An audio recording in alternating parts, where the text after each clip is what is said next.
Di ba? Bali, ito ang pakaabangan ninyo. Yung fluted na din, kung pintura na ito. Ito may marble design to, pero simpleng marble lang.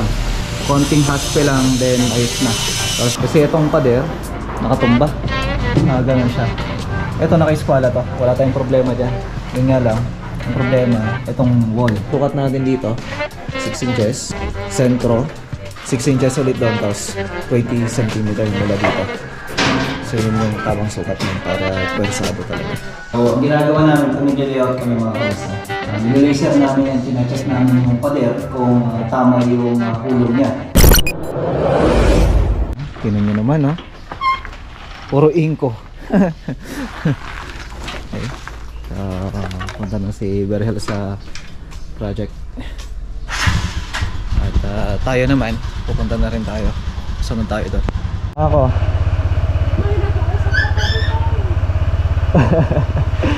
Sige na, wala akong gagawin si Pum.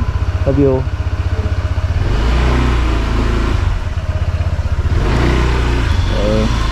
Tara mga kamusta.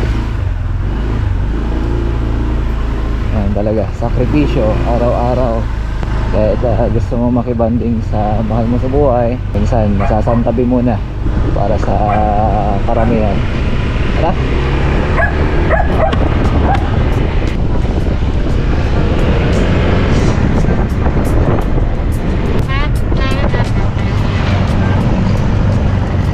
Naghahabag project tayo.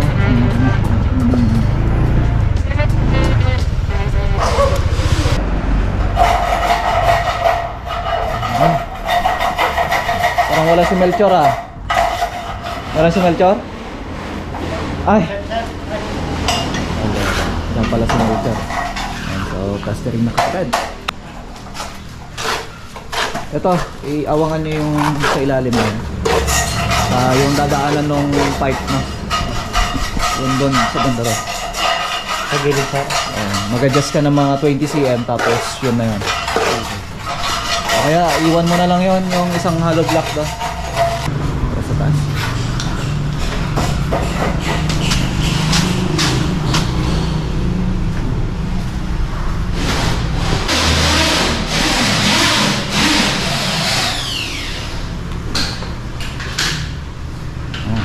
Dito yung tropa.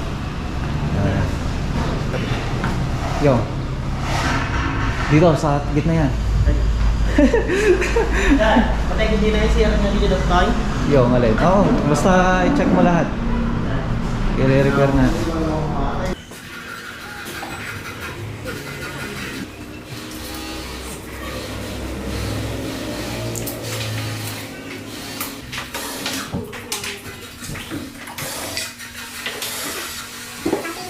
Babaklasin mo na ni Berhel. Kasi itong pader, nakatumba. Ganun siya. Ito naka-eskwala to, wala tayong problema dyan. Yun nga lang, ang problema, itong wall. Kaya sabi ko minsan, mas prefer ko talaga na gagawin natin lahat. Hindi siya yung laminated, kumbaga talagang duko finish lahat. Para madali lang mag-adjust. Okay, tara, merenda muna kami bago tayo magtrabaho. Merenda. Yes. Merenda muna tayo lahat. At Saturday naman ngayon, ay Friday pala. Bukas wala ako. Kaya pamerenday na natin sila habang nandito pa ako. At magpansit tayo kung mayroon pa. Pansit tayo. Ba't ilan kayo? Ay Melchor.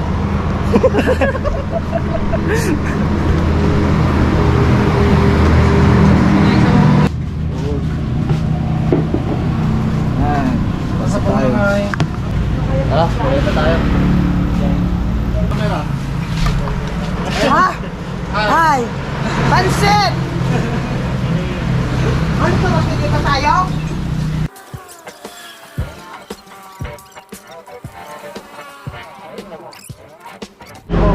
Solve na naman si Michael. Good cigarette. Okay. Tara. Gusto niyo pang kumanta? Dapat video okay dah. Ay, hirap! Tara na, baka umulan. Hello ma'am. Ayan si Ma'am Kasuping. Okay, support nyo naman. Ma'am Kasuping. Meron siya sticker, may sticker ka? Meron. Ayan o, kunin yung sticker. Bilis, boys. Ayan. Saan galing? Dito lang nagmerienda. Bigyan mo lahat ng boys. Papalaw na lang po mga sir. Ayan, follow nyo ha. Pag ayaw nyo i-follow yan, bukas. Papaluin ko na. Ah, ayan, kasama natin si Ma'am Kasuping. Ayan.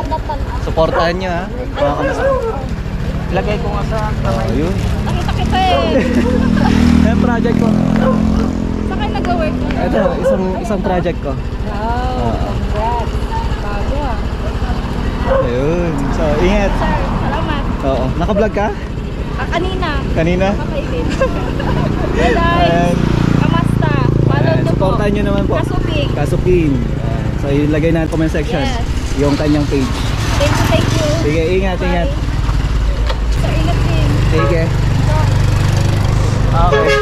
So, tara sa project mga kamusta. Sana supportahan nyo, Kasuping mga kamusta.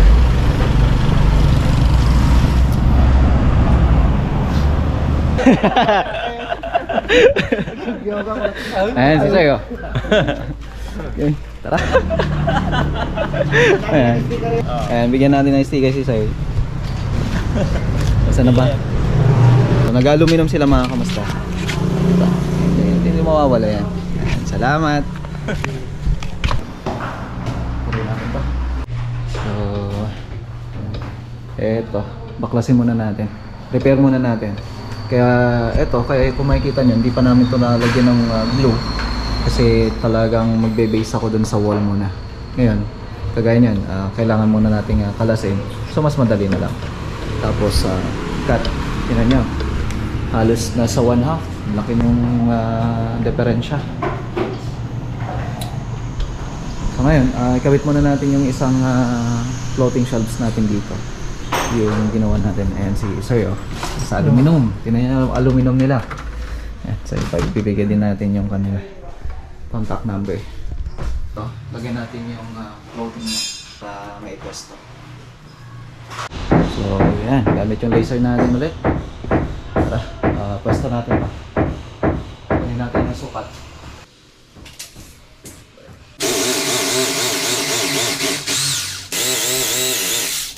Mga nagtatanong mga kamusta kung ano yung ginagamit daw natin para maidikit tong nailer natin. Pwede kayong gumamit ng stranded wire na number 14 o kaya 2.0. Ngayon, etong text screw na to, 1/1/2 to. Ayan yung ginagamit namin para dun sa maidikit tong nailer natin. Para kapit na kapit to. Kasi ang kagandahan nito, hindi siya yung nasisira. Ito, pure copper to. Ibig sabihin, pagka copper, so mas maganda kasi siya na i-compare natin sa iba. So tara, gawin na natin to.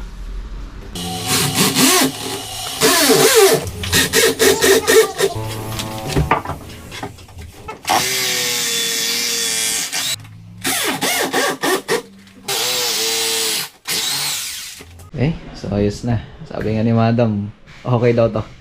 So, hindi niya na-expect na ganito. Atin binigay yung plano na ito. Ngayon nakita niya, okay daw.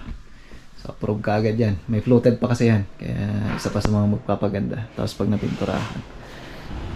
So dito naman, ayan, pinapa-resize ko na, pinapa-ayos ko na yung sukat nito. Ayos na. Ikabit na natin. At akyat na sa taas para makita rin yung ginagawa ng tropa.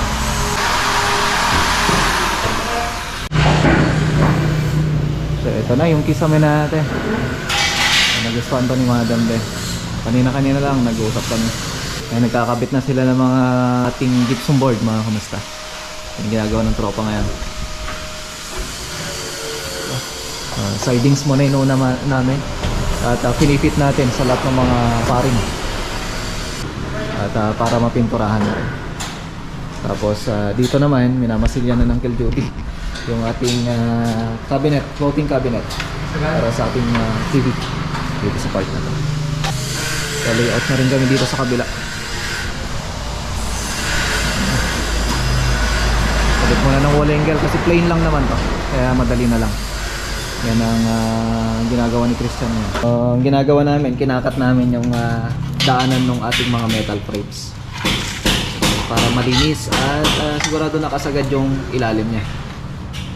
So importante dyan, kung sakaling may aircon na to, kasi ito entertainment area to, o asahan na mayroong air condition na ilalagay dito.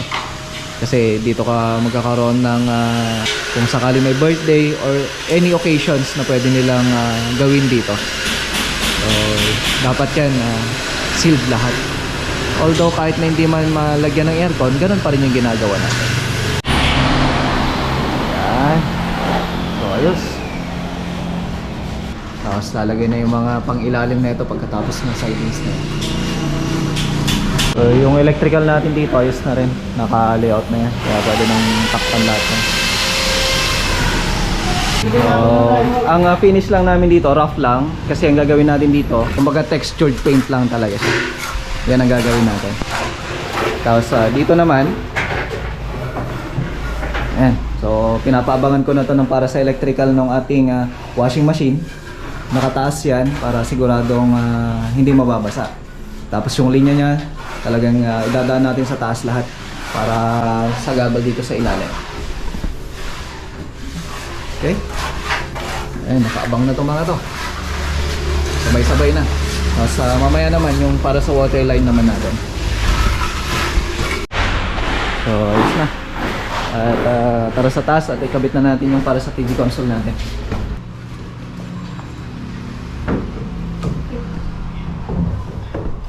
Yung ilalim niya, ikat mo na. Ayan. Ayun mga kamusta. Di ba? Bali, ito ang pakaabangan ninyo. Yung fluted na rin, yung pintura na ito may marble design to, pero simpleng marble lang. Bali, ang gagawin natin dyan, konting haspe lang, then ayos na. Tapos dito mayroon din tayong floating dito sa part na to. May fix na natin, mapinturahan na to. Ito, tatapusin lang natin yung pintura and then pwede na natin siyang ilagay yung ibang accessories niya. Kasi ito, kagaya na ito, meron na rin tayo yung mga fluted dito, then decorative na wall na lang, yung bandang gitna niya. Yun yung mga prenogram natin na susunod na gagawin dyan. Okay? So ito, may gagawin din tayo dito sa part na to. Bali, design na lang natin yung part na yan mga kamusta. So abangan nyo yan. Okay, tara. Tara, at manananghalian muna tayo. Tanghali na. At may naghihintay na ka-date ko doon. Yung aking misis.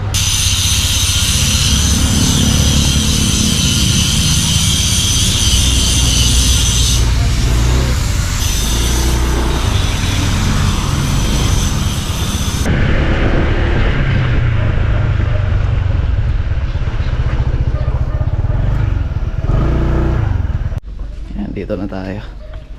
At manananghalian muna.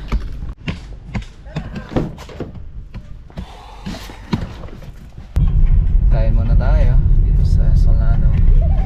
Aking ka-date niya. Siyempre yung mga anak to. Si Sayla tsaka Saijan. Tapos yung classmate ni Sayla. Okay. Hello Andre.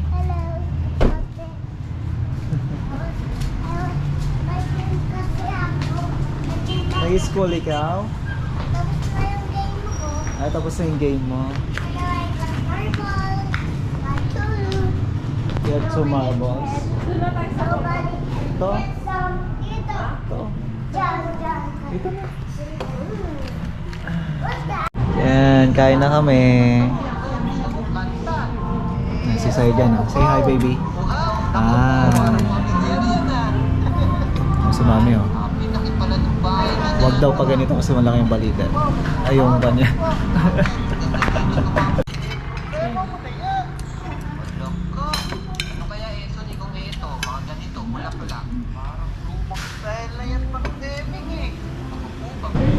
So, tara na. Uwi na tayo. At balik tayo sa project mga kamusta.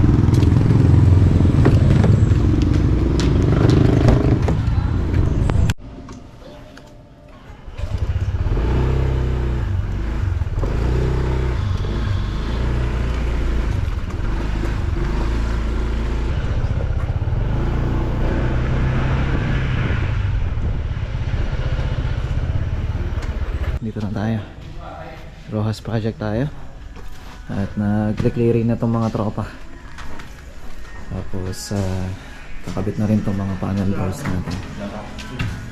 Ito na naman si Berhel, kung saan saan nagilap, no? Kanina nandun sa kabila, ngayon nandito na naman.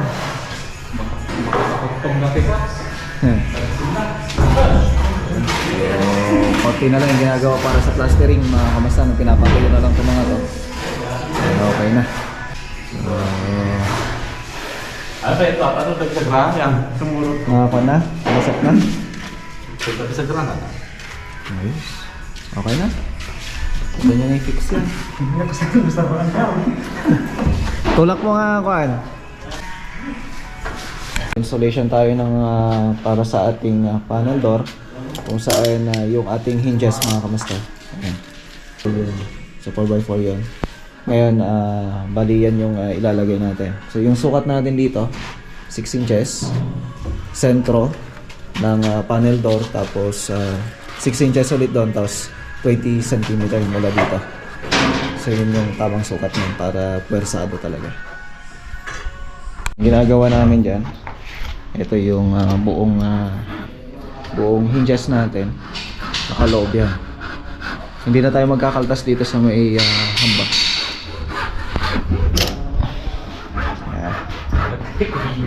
So iwan na natin yung tropa dito. At pupunta na rin tayo sa Wakal Project at maglilipat ng tiles, mga kamusta.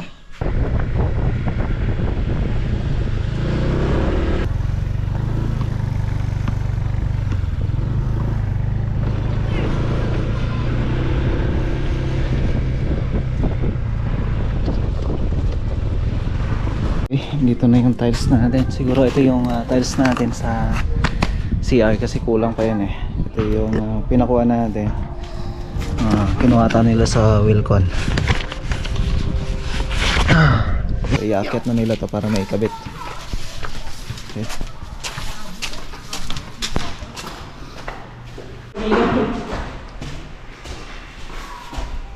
I-check mo nga yung sample. Asa na yung sample na isa? Kasi ito yung nauna. Ito siya. Ngayon, ang dumating, yung ganyan na siya. So, okay lang din naman. At kung sakali, makumpleto na namin ito. So, napalitadahan na nga ito. Ayan. Basa pa. Bukas pa to pwedeng lagyan ng tiles. Okay. So, diretso na namin to. At dun sa baba sa kabila naman, ito yung layout natin. Ito yung mga tiles na gagamitin naman natin dito. Itong masters. Ito siya. So ipapagrind din natin tong part na to. Pero sa ngayon, ganyan na muna. Itong part na to ang pwede na natin i-tiles. Kasi meron naman na yung plano. At layout lang naman na natin to.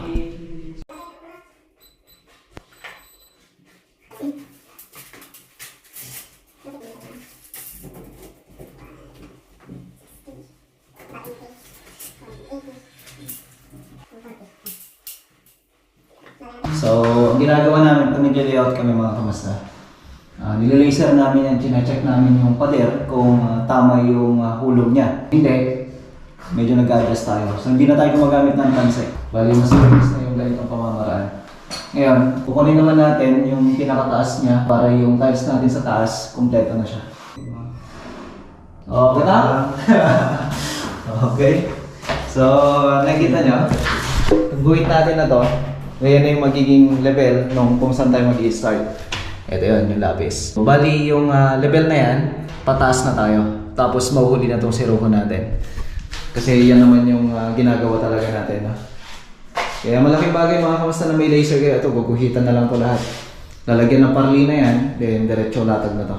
Ito 240 cm yan. Hanggang doon sa may guhit natin o kaya yung laser natin. Ayan yung laser natin. So, ibig sabihin, yung pahalang na tiles na gagamitin natin na 30x60, 8 na tiles yung may lalatag natin dyan. So, dito sa part na to, ito yung plano natin. Hindi ko pa na-print, mga kamusta. So, syempre, susundin natin kung ano yung mga nandun sa plano. Ayan, kagaya ito yung perspective natin. Ito siya. So, kagaya hindi ko pa ito malalatagan kasi pa natin alam kung i-usli natin. Pero, pagkakalam ko talaga i-usli yan. Although wala pang abiso si engineer, magbe-base na lang ako sa plano. Kaya hindi ko muna ipapatiles tong part na to, dito muna kami. So ganyan. So itong napahiran yung skin coat na to, tatanggalin na natin yung sakali. So nakapag-layout na tayo dyan. Yung tropa naman dito, ongoing na yung pagmamasilya kasi yung ganda na ng panahon. And then papakuha natin ulit yung troubleshoot natin kahapon para pwede na nating tapalan kung sakali. Then nililihan na rin to kaagad ni Master Harold. Ayan, no? Kinakamay niya. Yan ang sinasabi ko sa iyo, mapapanis yan. Diba? So talagang kakamayin mo yan. Hindi pwedeng hindi mo kamayin. Yan, nilihan na namin, no? Ayan, ganyan ang buhay natin sa construction, mga kamasta. Walang pinipiling lugar yan. Kahit mahirap o ano man yung mga susuungin mo, ayos pa rin. Ito siya. Ayan, nililayout na ni Relly Boy. So hanggang dito lang muna. Ito kasi hindi naisali dun sa quotation. Ewan ko kung ano yung plano dyan. Pero ito yung nandun na sa may plano natin, mga kamasta, no? So tatanungin natin kay madam, kay engineer kung isasali na natin yan para minsanan na yung paggawa. Okay? So pinapalabas namin lahat ng bakal. Kita nyo yan. So gamit yung ating Inco na power tool, syempre. Tapos Inco na welding machine, Inco na grinder. Masasabi ko na the best yan. Kung bibili kayo ng mga gamit, pwede kayong bumili gamit ang brand na Inco, mga kamasta. Natin itong mga binabad namin, nalikabukan na kasi syempre sa tagal ba naman at binabad natin to. Sana tumuwid ka. Ayun. So okay siya. Siguro ayan, pwede to. Ayun, binabad natin, mga kamasta, ng mga ilang araw. Mula nung nag-start tayo dito, binabad na namin to. Ayun, inalas na namin. Linisan natin kasi nalikabukan. Check natin tong isa. Ayan, oh, tumuwid, oh. Thanks God. At di na natin problema yung inalagay natin dito. Ayos na to. Pinatungan talaga natin to ng yung 2x4 na tubular. Tapos yung hollow blocks na. Kung may tutuwirin pa siguro dito, kaunti na lang. Hanggang dito na lang din yung video natin, mga kamasta. At natapos na naman ng isang araw. Papasalamat ako sa inyo lahat, sa lahat ng mga sumusuporta at sa lahat ng mga kliyente natin. Yan. Ingat po kayo lahat. God bless everyone. Bye.